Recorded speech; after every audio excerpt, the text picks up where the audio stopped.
Welcome back to Velshi Ruhle. Right now, here in New York, the head of the National Action Network and MSNBC, host Al Sharpton, is interviewing 2020 presidential candidate Pete Buttigieg as the South Bend, Indiana mayor steps up his outreach to a key block of voters, African Americans. And he's got his work cut out for him because a new poll shows just 2% of non-white voters support Buttigieg. That is far behind Joe Biden at 28% and Bernie Sanders with 27%. Here's Buttigieg speaking to Sharpton just a few moments ago. We got perfectly good houses in South Bend that are maybe $30,000. In fact, they're unaffordable because their price is so low that a bank won't. It's almost like a weird kind of redlining. The bank won't lend on it because they can't ever get their money back just through the transaction cost of making a loan on a $30,000 house. So the reason we did that was because minority leaders in neighborhoods were asking us to do it. The biggest complaint they had was, what took you so long? All right, joining us now is MSNBC Correspondent Trymaine Lee. Trymaine, just give us a overlay of what Pete Buttigieg's problem is with African Americans. Is it a problem? Is it that they have no idea who he is, generally speaking? It's early to say. Like they don't like him or don't know him. Right. I think it's a combination of both. Those folks who are from South Bend will say it's one of those scrappy Midwestern towns that are still plagued with the issues around segregation and police issues. But folks simply don't know who he is yet. He can get away with being charming and vague to some audiences who are excited with his fresh young face. But black voters in particular are very practical. You have to go to the community. Now, the campaign will say that they simply don't know him yet, and they plan on diversifying his staff. And once they hear his message, they could be won over. But I think he's going to need a little more than that. Now, meeting with the Reverend Al Sharpton is a good start because he's tapped into the traditional black voting bloc, especially when it comes to the civil rights community. But when you start talking about these younger voters who want to be excited, who came of age during the Obama era when they had something to dream for and hope for, they want to hear not just a plan, but that you can deconstruct some of the issues that they so desperately care about.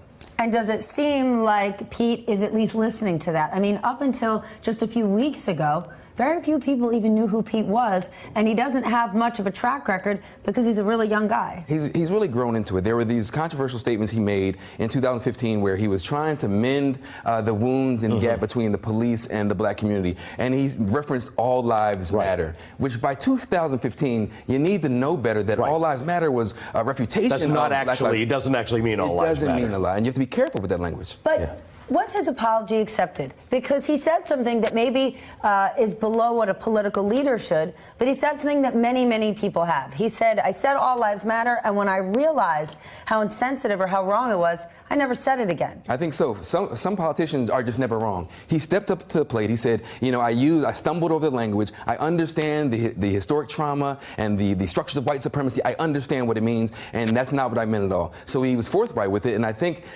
it may have been accepted to some degree, but again, folks just don't know him. He's going to have to do more than eating fried chicken at Sylvia's. He's going to have to go to these communities. When you go to South Bend, which is almost 40% black and Hispanic, but your staff doesn't reflect that. When you look at the police department, only 10% of the police officers are black or Hispanic. There's a problem there, right? So people want to see him addressing that locally, but if you couldn't do it locally, what are you going to do on a national stage? They've actually spoken just a moment ago about criminal justice reform. I think we have that sound.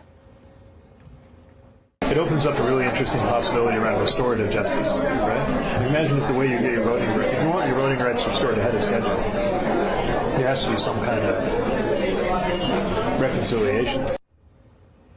So Pete Buttigieg was one last week who was asked, should felons who are currently in jail, he was asked about the Boston bomber, should they have the right to vote? He said no while they're incarcerated, but after the fact, it should be a different story. So on one hand, that's great that he used those words, restorative justice and reconciliation. That means something. But for many people across this country, especially from marginalized communities, the reason they were in the penitentiary in the first place was dubious at best because of the way black people especially are policed in this country. So to dismiss them, you can get into the policy whether it makes sense or not. But the idea that you on one hand are saying, let's restore these rights in there, they shouldn't be in there in the first place. But then you're saying, nah, their vote doesn't matter. And comparing what's happening to black and brown young people every single day to the Boston Marathon bomber is almost insulting. Right. So he's still a young guy who's growing into his own and understanding how to move politically and in these race spaces. But so far, you know, he's tripping a little bit, but he's growing. He's showing some promise. Did the passing of the First Step Act on President Trump's watch, led by Jared Kushner,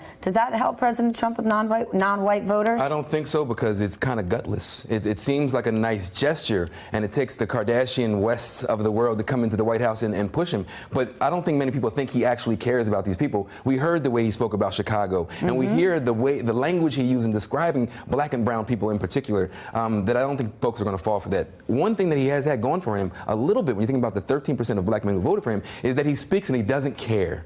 He's off the cuff. He's breaking from the mold, and that is refreshing to a lot of people. Except he's lied, according to the Washington Post, as of today, 10,000 times. Without So question. when you speak and you don't care, there's a problem with that, But too. the issue is, when you think about this toxic masculinity, he seems like a man. He's going out there and he's sticking it to people. Some people like that. It works with some people. But then when you peel back those layers and it's all false and it's all lies and it's all political, and his team around him is inept and stumbling over every policy issue, you know, that's why he can't win over other folks. Hey, MSNBC fans, thanks for checking out our YouTube channel. Subscribe by clicking on that button down there and click on any of the videos here to watch the latest interviews and highlights. You can get more MSNBC for free every day with our newsletters. Just visit msnbc.com/newsletters to sign up now.